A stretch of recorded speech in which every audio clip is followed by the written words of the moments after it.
The Gnostic Gospels were a deeper teaching, more even some would say a secret teaching of Jesus. Jesus was like a freaking Zen master in these books. He spoke in allegorical stories. The stories are much like fairy tales that have a really deep meaning. Welcome to The Reluctant Medium, where we cover the gamut of out there conversations. With an open mind and a curious heart, we want to talk about it all. From psychic phenomena and energy medicine to beings from other star systems and out-of-body experiences. You'll find a great balance between grounded science-backed topics and others that science hasn't quite caught up to yet. I'm your host, Dr. Maria Rothenberger, a psychotherapist by trade and a reluctant spirit baby communicator. And hey, even though I'm a medium, I'm not buying everything folks are selling. I just have a voracious appetite to know more about what I call the world of the weird. Join us on your favorite podcast platform or watch on YouTube at The Reluctant Medium. I'll see you there. The Reluctant Medium is part of the Ethereal Network. Here's another podcast you may want to check out. Hey, beautiful people. Are you stressed out, overwhelmed, overtired, just over it? Have you tried all the things or really want to, but you're just not sure how to get all those stress relievers into your life for real and for good? It sounds like you might need a little bit of stress therapy with me.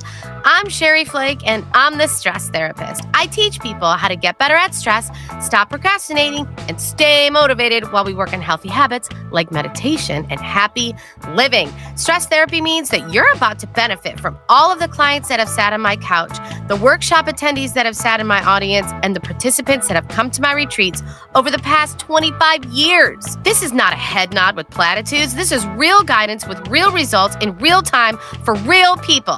I'll show you what works, why it works, and most importantly, how to get it all to work for you and how to keep it up so you have new healthy habits that last a lifetime and make you the best you ever. Stress therapy means learning how to meditate every single day without stress, procrastination, or excuses. Finally, here's a way to reap all those magical benefits of meditation, making stress therapy and meditating accessible, practical, doable, and for people just like you. You deserve this. Believe me, it's time. So sit back, relax, and listen up, because here comes me, the stress therapist, and your stress therapy session is about to begin right now.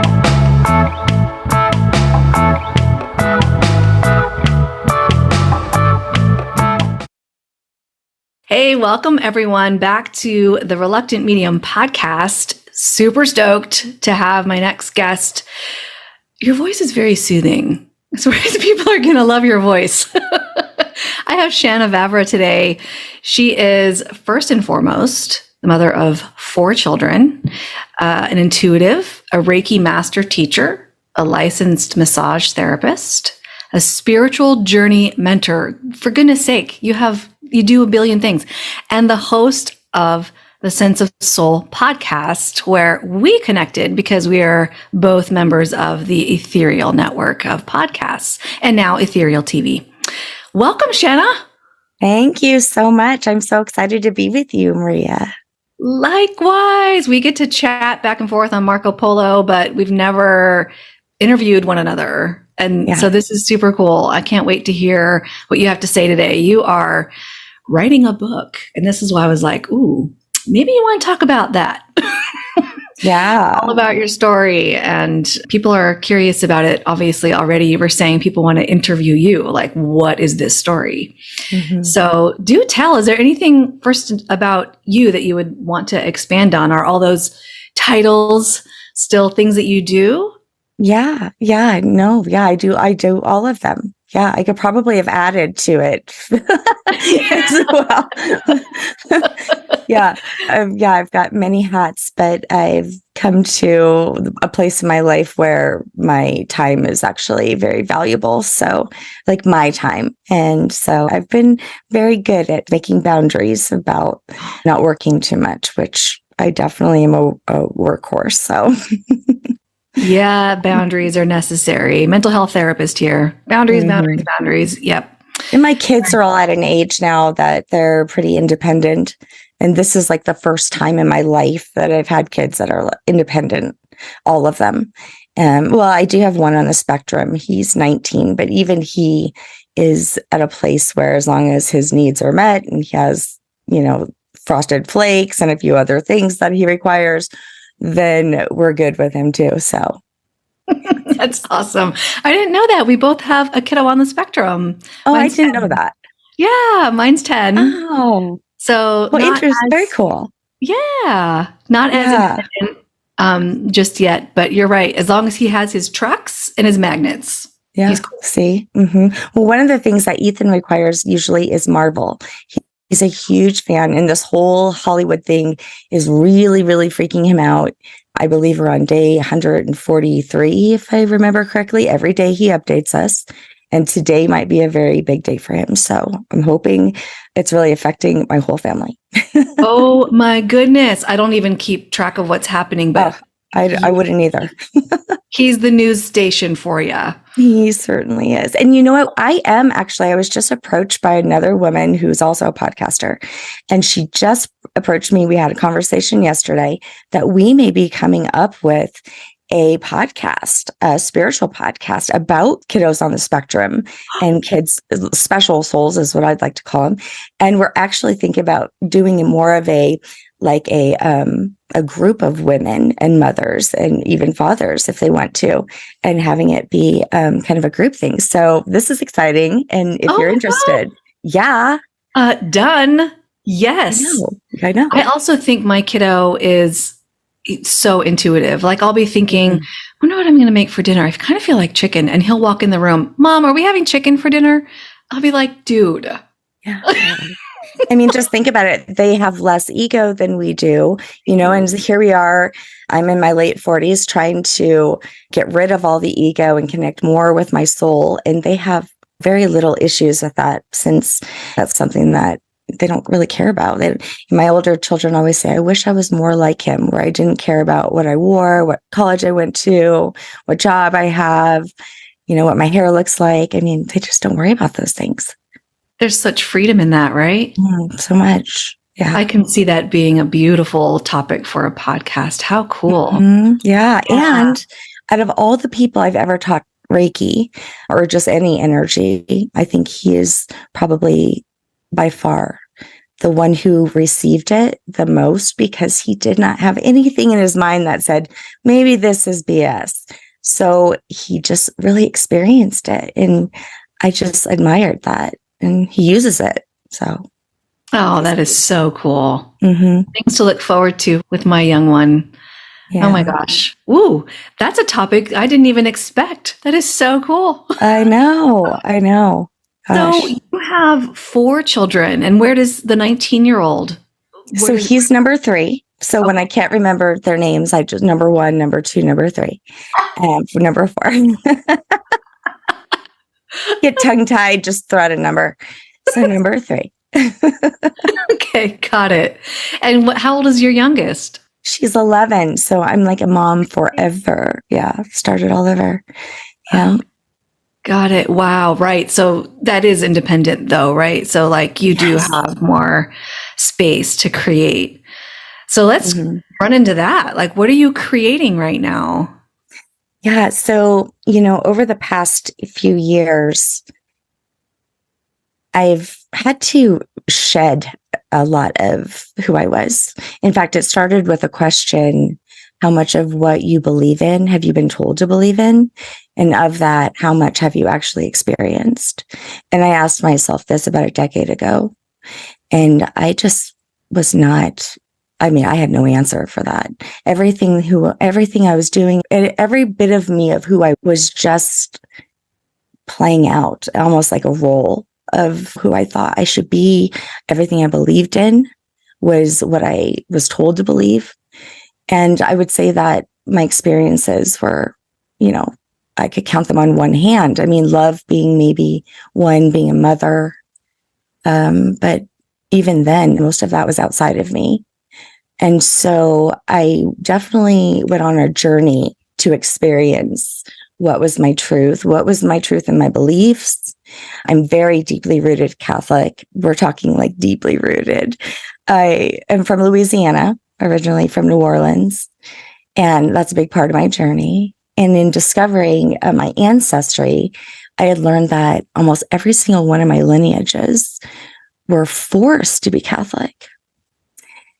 Now, I don't have any direct beef with anyone when it comes to what religion they choose, but this was not a choice of mine. And unfortunately, even when I was pregnant for my children, I had chosen what they were going to, what their beliefs were going to be. And this is something that had been done for generations. Now, looking back, I think that's insane and a little unfair to choose someone's beliefs before you've even met them. Just like when you think about it, you're like, whoa. But yes, so when I did some research on my ancestry, when those first 5 boats came over from France to the port of New Orleans, there was an ancestor of mine who was actually a witness who was on that boat, and he was German, actually. And before you got on the boat, you were to be baptized if you weren't already. Now, my dad's side, on his ancestry, I had learned that a lot of those Germans were actually Jewish, which I was surprised. And I had a Jewish in me, which I didn't know either. So then I had also learned that I had French Creole in me, which I have some people in my tree who didn't even have names. They were a slave of whoever that master was. And one of the things in the Black Code, at the very beginning of the Black Code, actually, is that you are to be baptized and you get Sundays off. And a lot of those people did not come here with Christian beliefs, of course. In fact, I had learned through helping many other people do their ancestry that a lot of them are Muslim. And I don't think a lot of people realize that. A lot of those slaves were actually Muslim. So then I had learned also, I had a Canadian, because I'm from Louisiana, so you got Cajun line as well. And I had a great shaman in my tree who was known as the apostate. He was known as a tent shaker, like a sorcerer for his tribe. And the Jesuits came in the 1600s and converted him and his tribe to Christianity. Now, to me, all of those things, it was a travesty to me, especially with Etienne Pigaroche was his name. Just knowing that to have to desert his beliefs that had been very ancient, right? We're talking, these were First Nations connected to probably thousands and thousands of years of shamanic practices and tribal practices. And when the Jesuits would come and visit, because they wrote volumes on him, so I was able to really read who he was. They would say, "Why are you tent shaking again? You need to repent." And he would, or it was or else, basically, during that time. So I just saw it as such a travesty. And it made me very sad to think that people had to not only desert a lot of their land. I mean, some of the stories are just so sad. And when he had a sister that was given to a French man, and on paper, it talks about it being the first marriage between a Frenchman and an indigenous woman. But I end up later finding her slave records. And then to have to lose your religion too, just really hurt my heart. Oh, no kidding. Is this because you said one of your passions is ancestry, ancestral healing? Is this where that came into play when you began learning this, or that was already there? No, this is all things I discovered over like 6 years. I kept on running into it. And but it did make sense of why I were so deeply rooted Catholic. And when I started to learn some of these things, I did start to question my religion because I hadn't had any real experiences. I must say that at church, I love the ceremony, I love the tradition. And I definitely have experienced some sort of energy in church. I used to love to go to like a more upbeat, like non-denominational church. You go in there and there's like a band and they're singing good music and you feel this Holy Spirit. And also in Catholic Church, I think there's like different vibes for different people, and I could vibe with both of them, but I never quite aligned with the separation part. There was questions. Even as a child, I always had questions. I thought Jesus was such an amazing teacher, but yet they use him for fear. And so I really look at it now as, I think what we got wrong is we needed to be more like him rather than the importance of believe in him or else. Yeah. Indeed. Yeah. So you and I were raised similarly, although my parents were both raised Catholic, and my mom went to Catholic school all through she graduated high school from Catholic school, and they ended up leaving the Catholic Church, but it was still, no matter which Christian religion or denomination they chose, it was still, this is the truth and the only truth, and you are evil or bad if you are looking into something else. And so there's a lot of shame, a lot of fear around religion, all the dogma. And it didn't align with me. And believe me, I even taught Sunday school when my children were little. I brought so many people to Jesus, girl. I did. And it's not a bad thing. I think Jesus is amazing. In fact, as I started my study into really just religion overall, I started to just look at many different practices. One of my first books was Living Buddha, Living Christ by Thich Nhat Hanh. Oh, that's such a good book. And he is such an amazing man. He sure is. Mm-hmm. And he said in that book, losing one's religion is a travesty. He would never, ever want that for anyone. And so I had that idea in my head that I would search, right? Seek my own truth so that I could, if I told anybody what I believed in, it would be from my own experience. And so I think it was the Book of Thomas, which is a Gnostic Gospel. It was found in the Nag Hammadi library, which the Nag Hammadi is in Egypt. And it was found in 1954. So not long ago. But these weren't the very first Gnostic Gospels that were found. There were some that were found in the 1700s as well. Can you say what the Gnostic Gospels are? Yeah. So the Gnostic Gospels, it's a library of banned text, basically, or the ones that didn't make the cut. So when the Bible was put together by Constantine, he actually was the first one who ordered the Council of Nicaea. And actually, not a lot of people know this, but this was in Turkey, by the way. The center of Christianity was in Turkey. And so he ordered this book to be put together because there was a lot of different ideas in those first centuries. There was a lot of disagreement. You had this in between. The Christianity wasn't a thing. Jesus was Jewish. We often forget this. So they put together these books, and actually some did make the cut originally and then were taken out. But a lot of the Gnostic Gospels, well, for one, Mary Magdalene had a lot to do with them. Mary Magdalene had her own gospel. In fact, her gospel was found in more than one location, which means that it was circulating. And a lot of these books that even we have, the oldest book of John, Papyrus, I think 66, these books are basically, they're not really written by the actual people.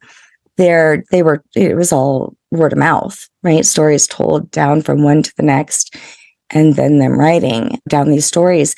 But Mary Magdalene's was found in more than one location. That really says a lot. That means it was circulating. And there were many like that. But one that I really loved was the Book of Thomas. And that is probably the one book that you'll find that most people are aware of because it's not so esoteric as some of the others are. There's some direct quotes of Jesus. So it's not like Thomas telling a story. It's actually quotes of Jesus. And some of them align with what was in the Bible. And some of them are a little bit different. For instance, the kingdom is outside of you and it's also inside of you. when you come to know yourself, then you will be known. So there was this inner discovery of the self that was a little different, rather than just seeking the kingdom or God or Jesus outside of you. Oh my gosh. Now I need to go read that. Oh, it's beautiful. The most beautiful quotes ever. So you mentioned what we've been taught historically in various denominations of Christianity is completely different, or almost completely different than the Gnostic Gospels. What do you make of that? And can you give some examples? Yeah, it's interesting. As a Christian and Catholic rooted, I'm not really sure if I said I'd read the Bible before, but I'm really not sure I had ever. So when I actually picked up the Bible and I read it, well, I'm like, wait a second. Is this like Mandela effect? Wait, but this wasn't here before. So I think that it's not necessarily that maybe it's that different. It's just the stories we've been told.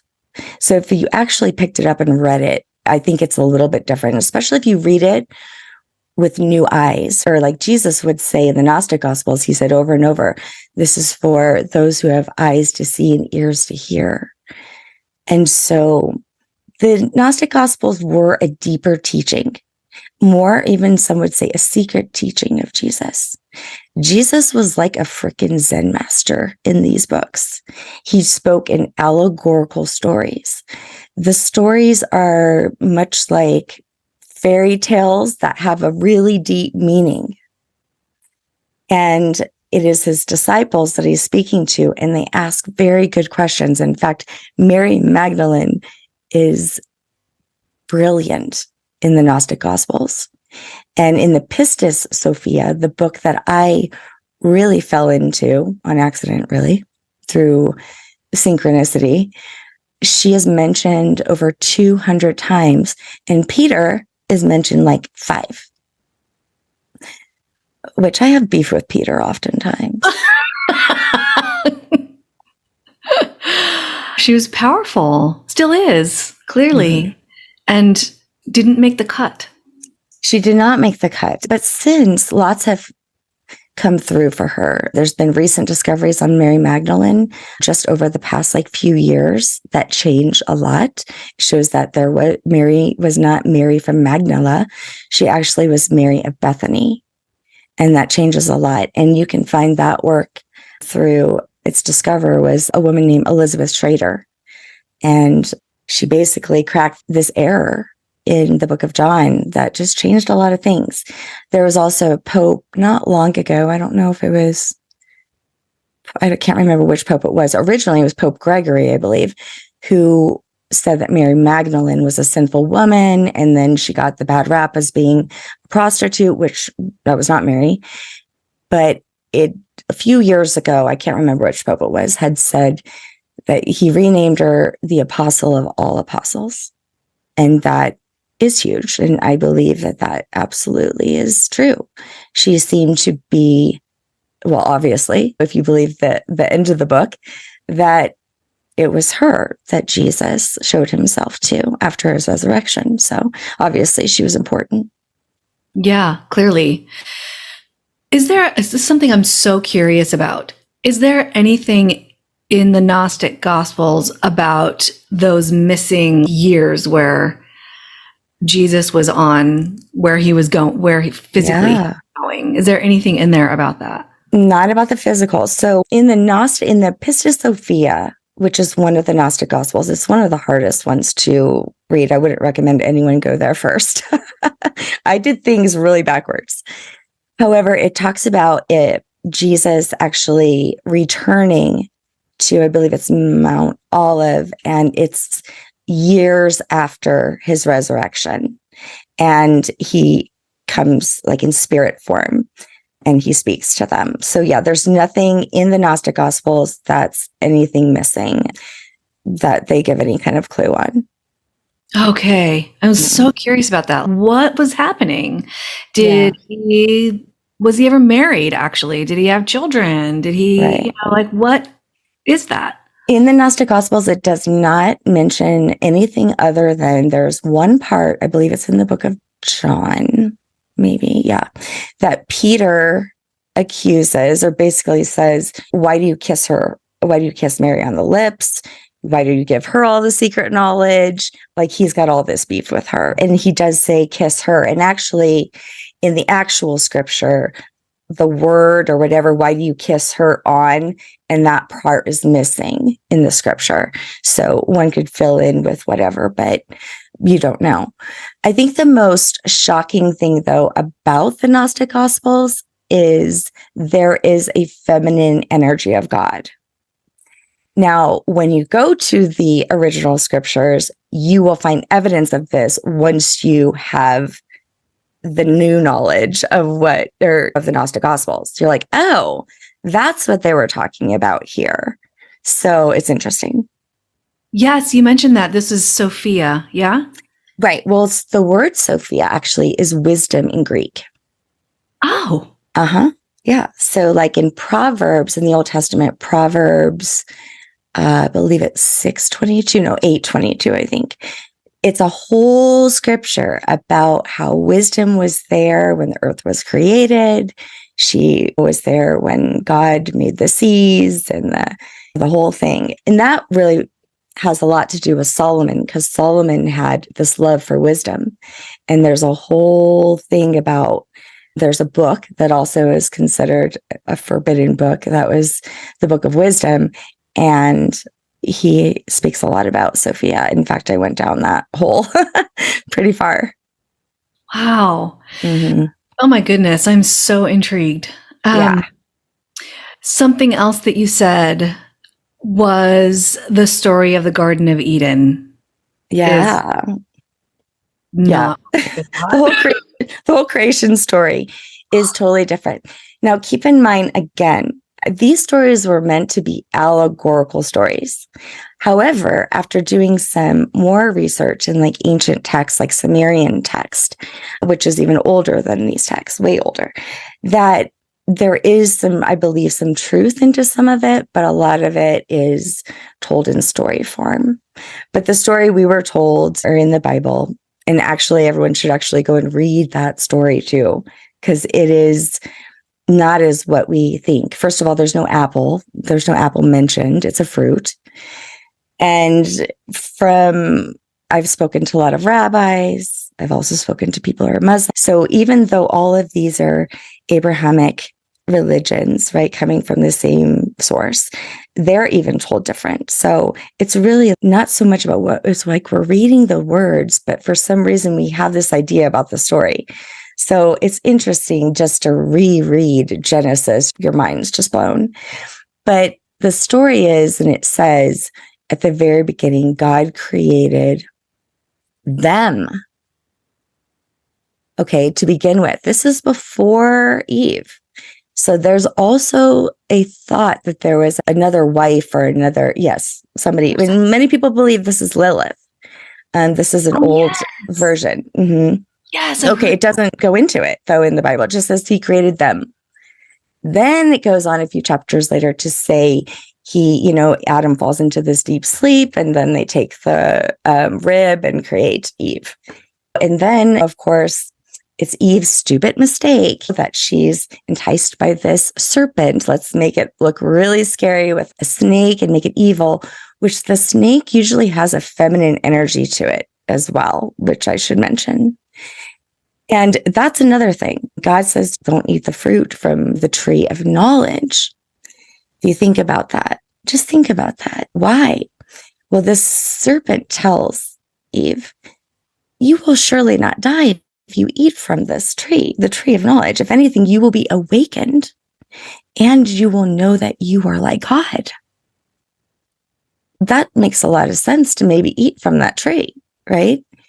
And when she does, she becomes known, right? She understands, she awakens to maybe what I see as her higher consciousness. And so she shares it with Adam. And the story goes as it does. But then God goes on to say, for sure, do not eat from that tree, because that tree over there is the tree of life, eternal life. So it's interesting what really, when you look at it, but then when you learn about the Gnostic Gospels, you're like, wait a minute, this is very, very odd, because in the Gnostic Gospels, the story is that there was a place that was a higher dimension, and it was called the Pleroma. And the Pleroma means like the fullness or the void. And in this place, the source, this energy source, had created something that looked like him or mimicked him. It's like a reflection of him, which became like a mother god. And from that, they wanted to create like in their own image, and they create these aeons, which you might also think of as some heavenly beings or archangels. And each has a consort. Nothing is created without male and female. It's this duality, right? This mirror of opposites, really. So the last of all the aeons was Sophia.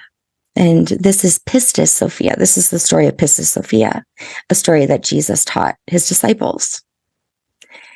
And Pistis Sophia as well, being a creatrix herself, wants to create something. And she does, but she does it without her consort. Now, her consort was actually cosmic Christ. Yeah, which is so amazing. This is a beautiful story. It's a really cool story. So she creates something, and when she does, because she didn't use the correct kind of like law, right, her consort, as all they had done, it's a mutation of some sort.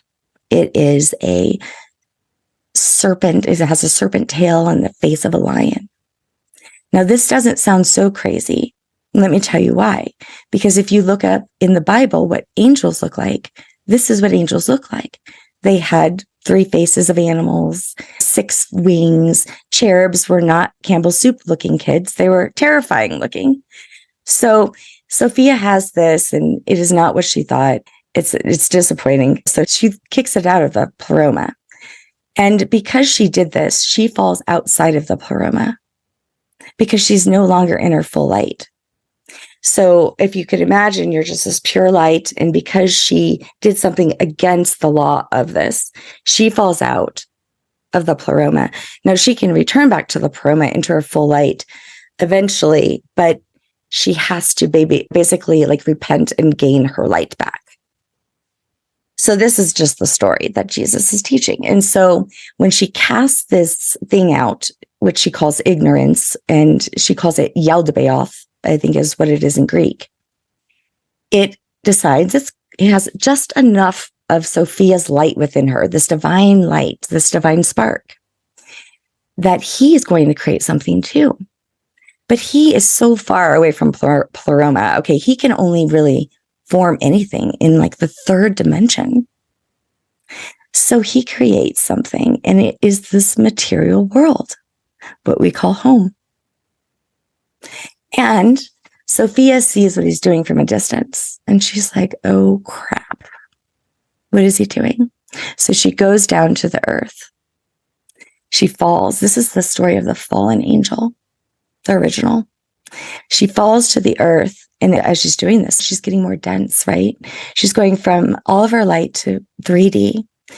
I see this in some way as how we all fall into the darkness, into our mother's womb, when we come from like this higher place. And then we fall into the 3D, into this unknown. And in this unknown, Sophia forgets who she is.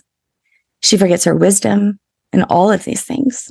And she actually falls into Mother Earth, becomes Gaia. And she becomes the serpent too, that says, it's okay to eat from this tree. You will be known, because the creator of this world was not the source. It was this mutation, Yaldabaoth. Holy crap, Shanna. This is amazing. I know. This is not a new thing either. It's only new to us. Many, many secret societies, many religious sects like Rosicrucians, Zoroastrians, many, many others. Even this is more aligned with Sumerian and ancient text than it is with the Bible. That resonates so much. So I just feel like the Bible has been a way to control and a way to manipulate, even though that's not the purpose. It doesn't feel like those stories are the purpose, but been used as such. Right. And there's a lot more to that story. That the story is told in several different Gnostic texts. So you have bits and pieces, and they're told a little differently. John, the book of John, the Apocrypha of John, probably the most famous one. That's a really good one, but it's very esoteric. And that has its own story. The Pistis Sophia has its own story. There's the origin of creation. There's an Adam and Eve gospel. There's lots of different ones. I just so summarized that, but there's so much. But the bottom line is the story of Sophia is the story of us, Maria. She is the divine spark. She fell to this earth. She refused to even leave until we all were able to find the spark within us, so that we all would be able to return to the pleroma, back to source, back to our full light. So, and how she ends up doing this is another story that Jesus goes on to tell, is how he finds her in the dark. Now, this is his consort, remember? So he finds her in the dark and he helps her remember who she is. He helps her, and they go up like this Jacob's ladder, right, of evolving, right? And this also reminds me of, and it actually is taught this way through the Kabbalah tree as well. So you are going up this ladder to return back to your wholeness or to your spirit. But there's all of this evolving that you have to do to go up this tree of life. This is making so much sense. Within, as you're speaking, I'm spirit baby medium. So I'm thinking about conversations that I've had with spirit babies where it's just exactly what you're saying. So these babies will talk to their parents about, this is what my soul contract is. This is what I need to learn when I come to the earth, but I will forget all this. And I need you to remind me, put it back together for me, guide me, help me remember that this is my purpose. Yeah. It's just giving me chills. It's crazy. It's amazing, because it also is not only that where you're coming back into the dark, forgetting who you are and having to do this, but you're evolving each time you do, and having to rediscover your spark within, and you're getting more light added to you each time. But it's also the story that we all fall, right? We all fall. This is an essence of God, right? Sophia is the wisdom of God, like the wisdom. And she fell. And so her story is like of a redemption and a reclamation of her power. And it is about the divine feminine rising again, because if the story is anything near what it was, there was this power of Sophia, that light that she brought forth. And yes, many people might say, oh, dumb Sophia, she did all this, she created this Yaldabaoth and blah, blah, blah. But it's not about that. The story is to show you that we are evolving and that we all have a part of God within us. And it's just reconnecting with it, but you have to evolve. And Jesus did help her find that light within. So together, when they finally get to the top, Maria, they become one, and they become the Crystal Sophia, or the Christos you hear. That makes sense. Mm-hmm. Okay, this is popping into my head. So I had a meditation experience where, and I should preface this by saying I was raised Christian, various denominations. I do not consider myself Christian, but I do believe that Jesus is real. I absolutely do. I don't believe what I was taught, basically. Yeah, I don't believe what I was taught.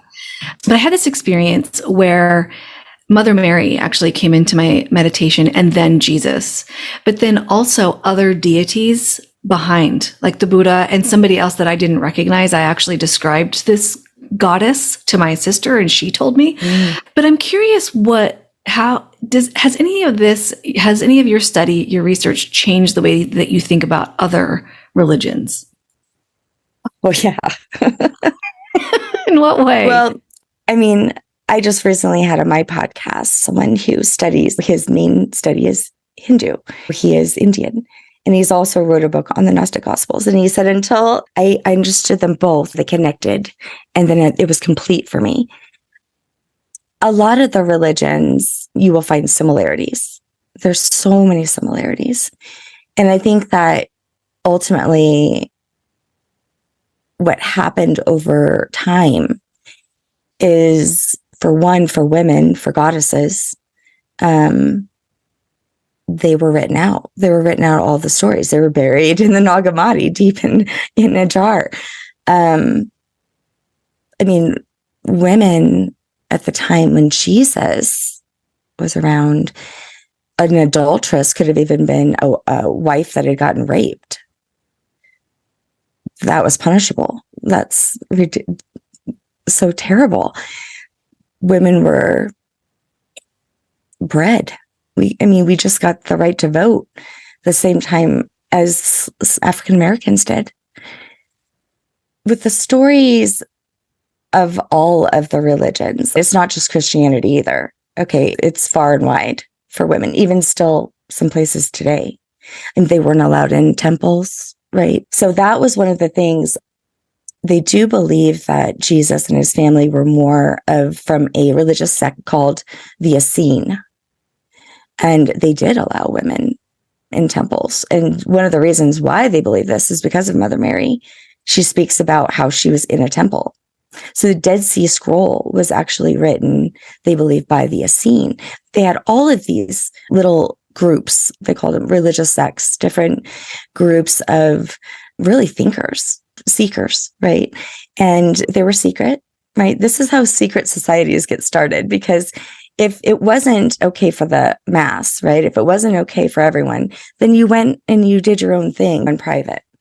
And women had this as well, after, especially once the Bible was put together in those first years. But I must say, what's very interesting is that in Constantinople, which is now, what's it called? Well, it's in Turkey. It's there. I can't think of the name. It starts with a U. Is it the capital, Istanbul? Yeah, Istanbul. Yeah. Okay. That used to be Constantinople. And guess what? In the middle of that beautiful city that has been destroyed, they've had a lot of wars back and forth. But one thing is, it looks like Disneyland. I don't know if you could picture it in your head, but it's the Hagia Sophia.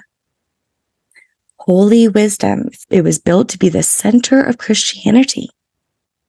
And it's still there. It's still called the Hagia Sophia, but now it is owned by the Muslim. Now it's a Muslim church.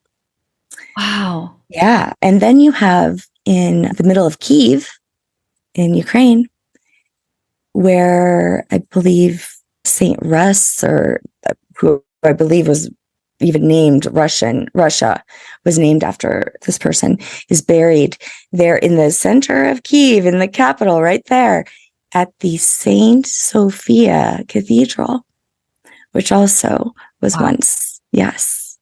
So you have all of these main places, very important. That is an untouched church in the center of Kyiv too. Believe me, I don't think Russia would dare to touch it, because it is so holy and important to, as a major historical place.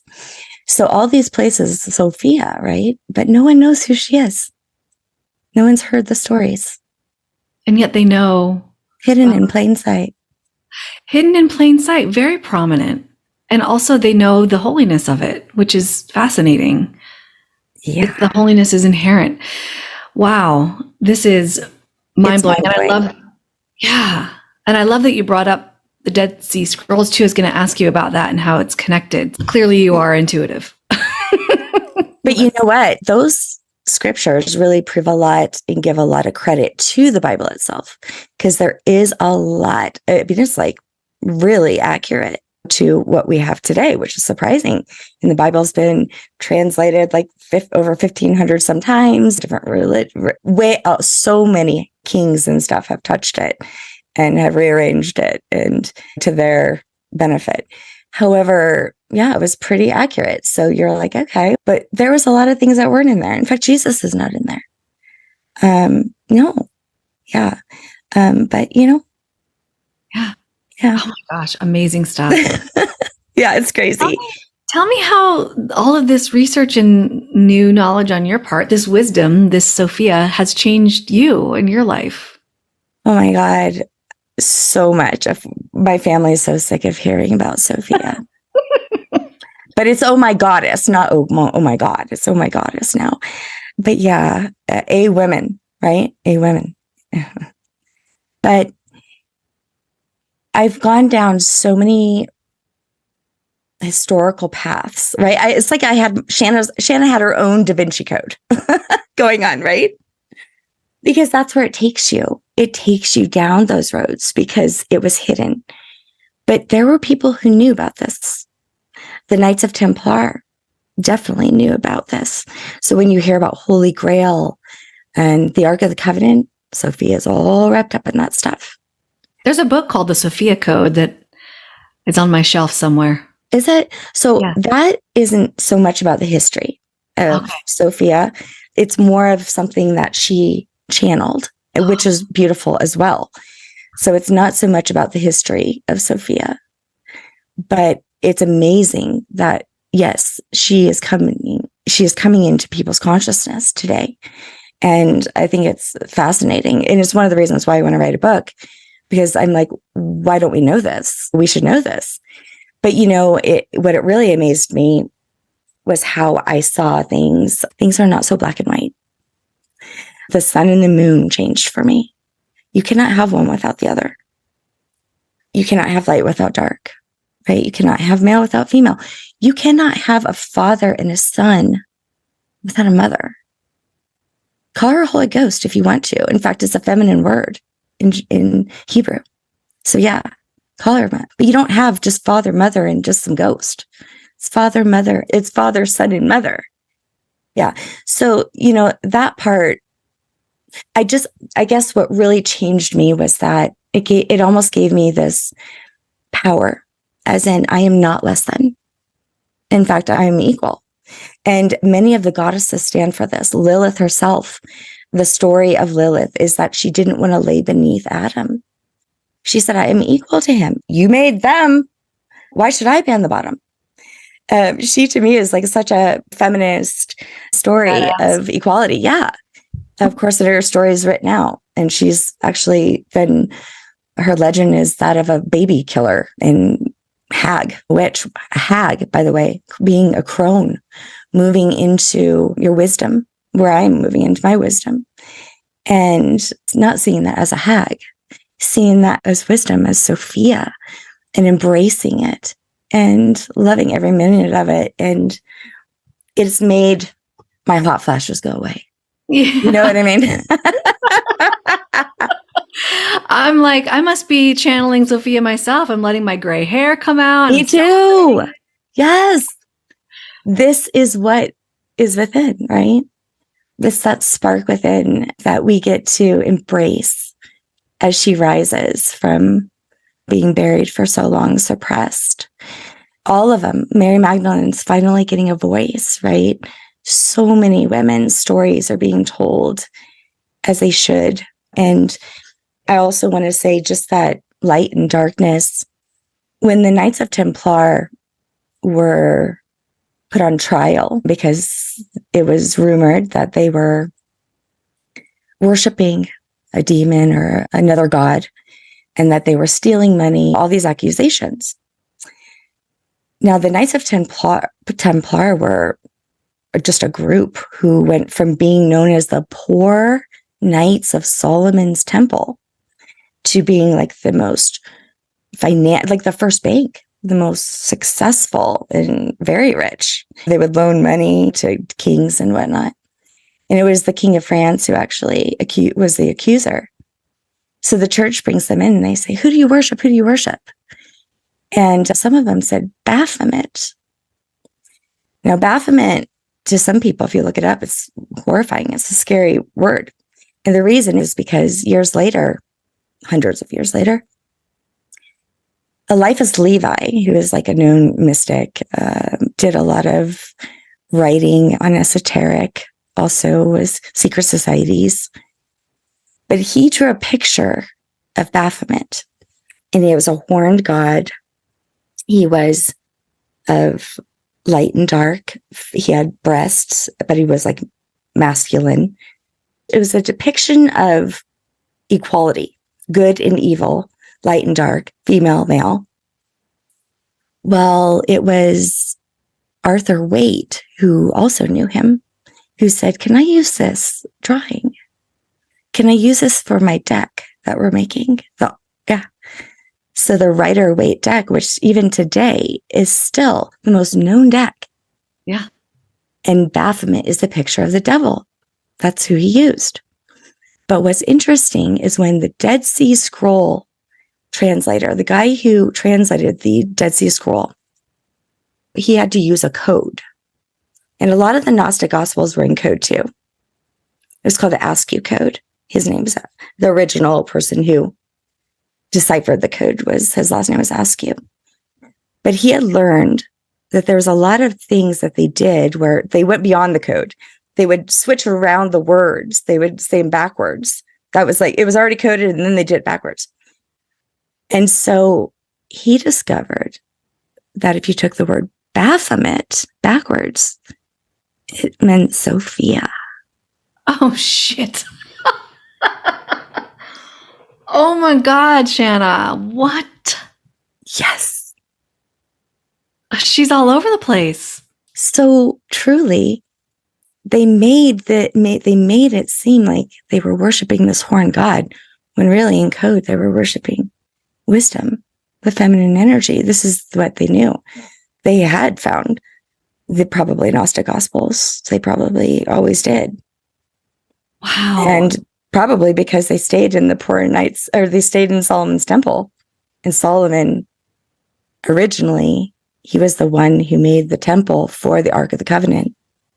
Oh my goodness. Mm-hmm. It's so crazy, girl. Oh, I swear, I'm like a spiritual sleuther.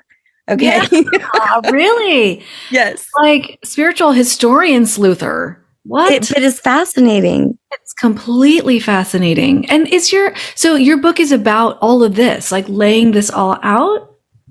Kind of. My book is about how I came to each of this. I didn't study any of this. This isn't something that I read or studied. No. Oh my God. How did you come to this?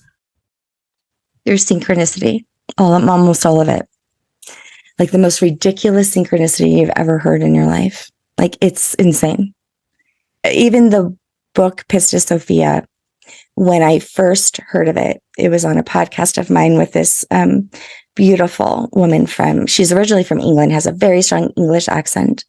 And she was telling me about how she teaches the Keys of Enoch, and she teaches also the Pistis Sophia.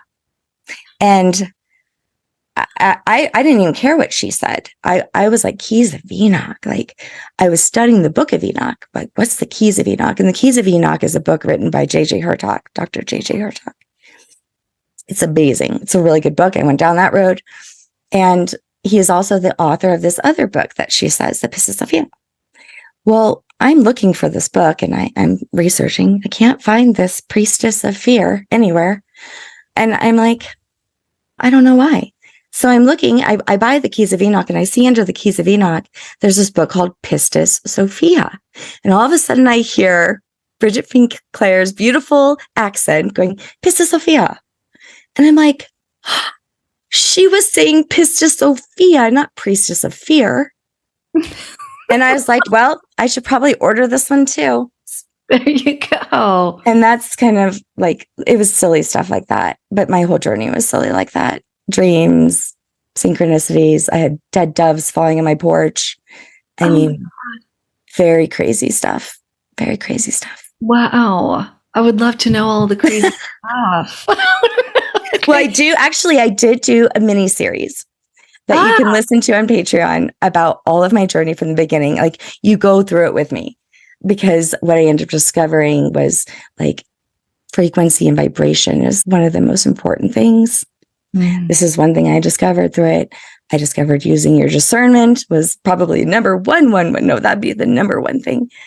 I could not actually research online. I could not read books because I needed this to be my own journey of what I discovered to be true.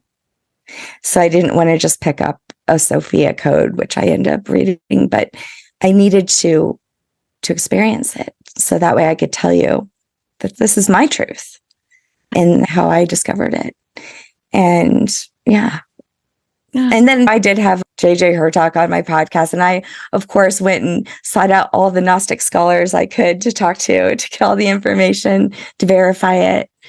And they did. And even my name actually ended up being part of my journey. I ended up discovering my first name means the possessor of hidden wisdom. Oh my God. And my last name is Vavra. So the Vav, first three letters in Hebrew alphabet, is the sixth day of creation. It's the sixth letter in the Hebrew alphabet. It means unification.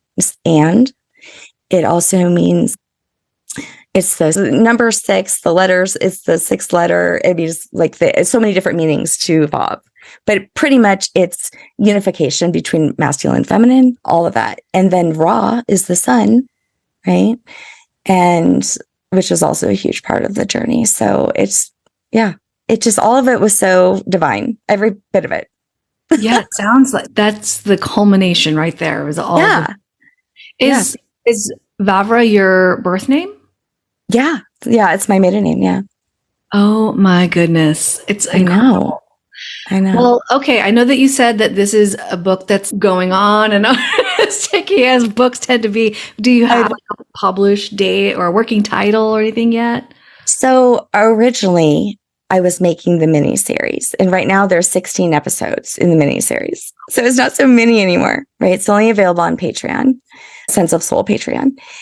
But I am taking that. So I took that and I'm turning that into a book. However, it's so long and it's still going. I'm like, is this never going to end? So I just a few weeks ago in a dream, I woke up in the middle of the night. In my dream, I saw 3 books lined up together. And when you put them together, it was like the goddess symbol. And I was like, oh my gosh, it's a trilogy. It's the triple goddess, triple goddess is a huge part of my journey as well, because it's the maiden, the mother, the crone. And so this is another teaching, and it's in my book already. So it doesn't have to be finished in what I had thought in my mind that it needed to be finished. So now I have an end goal. Now I see a finish line for the first book. Nice. So hopefully by at least 2024, it'll be out. That's awesome. And do you have a working title? I do. Yeah. So the title is Desperately Seeking Sophia. Oh. The allegories of the divine feminine of wisdom. Oh my God. That's perfection right there. I love it. Oh, I'm so excited for you. Thanks for sharing your wisdom. You have so much today. I know. It's a lot. I know. Did I blow your head off your body? I know. Right? Like, there's so much more too. I'm sure scratch the surface, barely. I know. Yeah. Well, obviously I'm going to need to pick up the trilogy though. I mean, that's just how it is. Yeah. Well, hopefully it's just a trilogy, because I do want to write about my ancestry too eventually. Yeah. Good luck. It'll happen. It'll happen. Yeah. I know the book writer. Future generations. Yes. Shanna, thank you so much for sharing today. I appreciate you. Yeah. Thanks for having me. I love to share the story and I don't get to. So thanks for providing that space for me too. Thanks for joining the Reluctant Medium podcast today. I hope you found some useful information, or maybe just a few laughs, or maybe you feel deeply seen. That's my hope. If you'd like to connect with me in any way, you can email me at maria@thereluctantmedium.us. Find me on all kinds of social networks. And if you'd like to connect with others in a free environment, along with myself, consider downloading the Mighty Networks app and searching for the Miracles Happen community. Would love to see you there. Until next time, my friend, may you be well.